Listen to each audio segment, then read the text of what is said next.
मित्रों नमस्कार। आज मैं आपके सामने वीडियो के माध्यम से उपस्थित हुआ हूँ। पिछले सप्ताह मैंने आपको स्वप्रबंधन के विभिन्न आयामों के बारे में चर्चा की थी और स्वप्रबंधी जीवन जीने के लिए हमको किस प्रकार से हमारी अतीन्द्रिय क्षमताओं का विकास होना चाहिए और विभिन्न आयामों के बाद हमको जिस प्रकार से मैंने कहा कि हमने अपनी अतीन्द्रिय क्षमताओं का अवलोकन करना है। और आइए इसी क्रम में आज जानते हैं कि आत्मविश्वास के बारे में। आत्मविश्वास जहां व्यक्ति के जीवन की सफलता के लिए बहुत ज़रूरी है और बिना आत्मविश्वास के हम सफलता को पाने से रह जाते हैं, तो हम जानते हैं कि आत्मविश्वास को अपने जीवन के भीतर पुष्ट करने के लिए किस प्रकार की तकनीकी का प्रयोग करना चाहिए और आत्मविश्वास के विभिन्न पहलुओं पर चर्चा करने का काम करते हैं। जहाँ तक मैं आत्मविश्वास के बारे में चर्चा करता हूँ तो आत्मविश्वास का सूचनाओं के साथ बड़ा गहरा संबंध है। जब हम ये कहें कि आत्मविश्वास व्यक्ति का स्वयं के ऊपर एक विश्वास है और विश्वास सूचनाओं जब किसी प्रकार की सूचनाएं हमको मिलती हैं, विश्वास जो है उसमें एक छलनी का काम करता है। वह यदि हमारे विश्वास के साथ मेल खाती हैं तो व्यक्ति के आत्मविश्वास में वृद्धि होती है और यदि सूचनाएं व्यक्ति के विश्वास के साथ मेल नहीं खाती, वह अलग कर दी जाती हैं, उनको छांट दिया जाता है। जहाँ तक मैं बात करता हूँ आत्मविश्वास की, इस प्रकार विश्वास नई सूचनाओं को ग्रहण करने में साधक या बाधक बनता है और जैसे नए कार्यों को करने में, संबंधों के निर्वाह करने में, समस्या का समाधान करने में आत्मविश्वास की बहुत आवश्यकता होती है। यदि हमारा आत्मविश्वास बहुत गहरा होता है तो हम समस्याओं पर भी हमारी उतनी ही पकड़ मजबूत होती है और हम समस्याओं का निराकरण बड़ी आसानी के साथ कर लेते हैं। स्वयं पर प्रश्न यह उठता है कि हम स्वयं पर विश्वास को कैसे पुष्ट करें, अपने विश्वास को किस प्रकार से बढ़ाएं। इस प्रकार आत्मविश्वास जीवन की एक महत्वपूर्ण कड़ी है जो व्यक्ति की सफलता असफलता पर बहुत गहरा प्रभाव डालता है। यदि मैं कहूं कि अगर एक आत्मविश्वासी व्यक्ति, आत्मविश्वास से संपन्न व्यक्ति जीवन में प्रसन्नता, संतुष्टि, सार्थक उद्देश्यों के साथ आगे बढ़ता है, यदि हमारे जीवन में आत्मविश्वास की कमी होगी तो हमारा आत्मविश्वास हमें निश्चित रूप से हमें असफलता की तरफ ले जाता है और हम उस बात को समझ नहीं पाते हैं। आइए हम आत्मविश्वास शब्द के बारे में जानने की कोशिश करते हैं। आत्मविश्वास क्या होता है?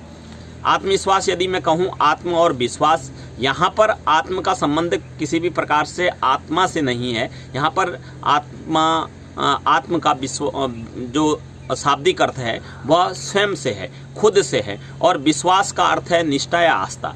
यानी आत्मविश्वास स्वयं के प्रति हमारी कितनी निष्ठा है, स्वयं हम अपने प्रति कितनी आस्था रखते हैं, इस बात पर निर्भर करता है।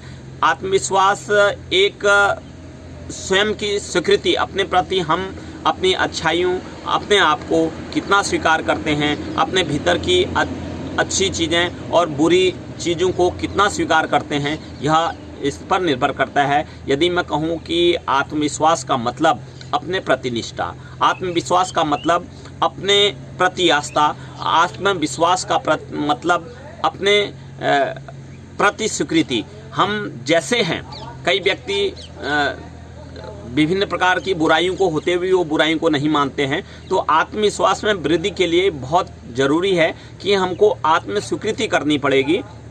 और आत्मविश्वास को अगर मैं सामान्य रूप से कहूँ तो क्या हम अपने ऊपर विश्वास रखते हैं, क्या हम अपने बारे में किस प्रकार का अनुभव करते हैं, हमारे स्वयं के प्रति किस प्रकार का दृष्टिकोण है, हमारा विश्वास, हमारी धारणाएं क्या क्या हैं, इन सब बातों पर आत्मविश्वास, जो व्यक्ति आत्मविश्वास होता है वह निश्चित रूप से अपने कार्य के प्रति पूर्ण रूप से जुड़ पाता है।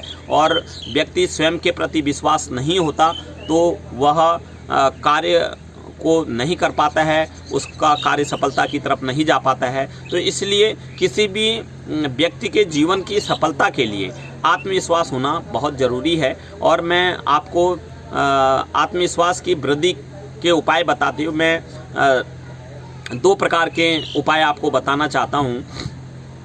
आत्मविश्वास की वृद्धि के लिए हमको सबसे पहले, जैसा कि मैंने पुराने वीडियोज में बताया है आपको, अपना स्वदर्शन बहुत ज़रूरी है। स्वदर्शन और आत्म छवि का विश्लेषण हमको करना बहुत ज़रूरी है। नंबर 1, स्वदर्शन के माध्यम से मैंने आपको बताया था, अभी मैं छोटे से एक ध्यान के प्रयोग के माध्यम से भी आत्मविश्वास में वृद्धि के उपाय आपके सामने रखूँगा।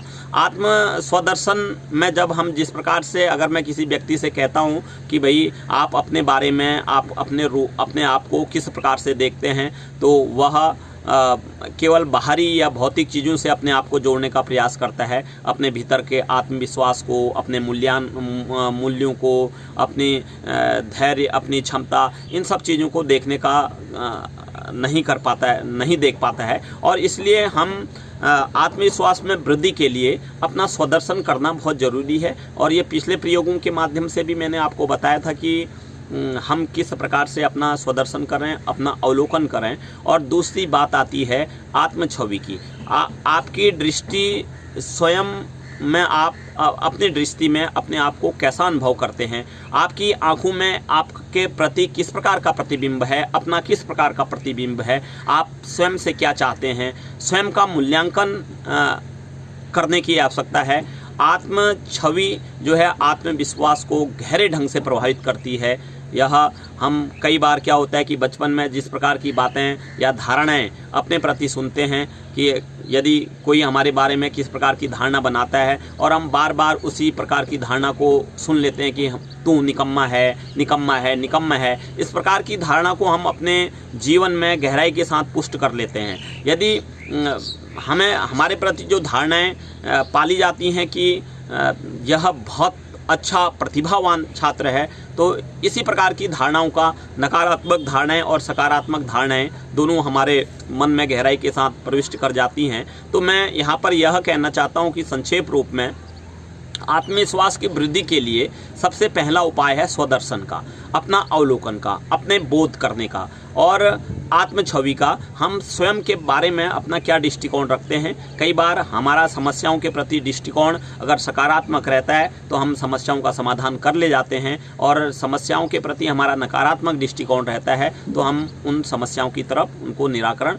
नहीं कर पाते हैं। तो हमारी आत्म छवि कैसी है, हम स्वयं के प्रति अपने आप को कैसा अनुभव करते हैं, हमारा स्वयं के प्रति अपनी ही दृष्टि में हमारा प्रतिबिंब कैसा है, हम स्वयं का किस प्रकार का मूल्यांकन करते हैं। इस प्रकार से अगर मैं संक्षेप रूप में कहूँ कि आत्म छवि का, हमारी जो छवि है, हमारा जो प्रतिबिंब है, हमारा जो आत्म मूल्यांकन है, उसका आत्मविश्वास पर बहुत गहरा प्रभाव पड़ता है। और इसी को हम महत्वपूर्ण यह है कि हम अपने आप को किस प्रकार से देखते हैं। अब मैं यहाँ पर एक छोटे से प्रयोग के माध्यम से आप लोगों को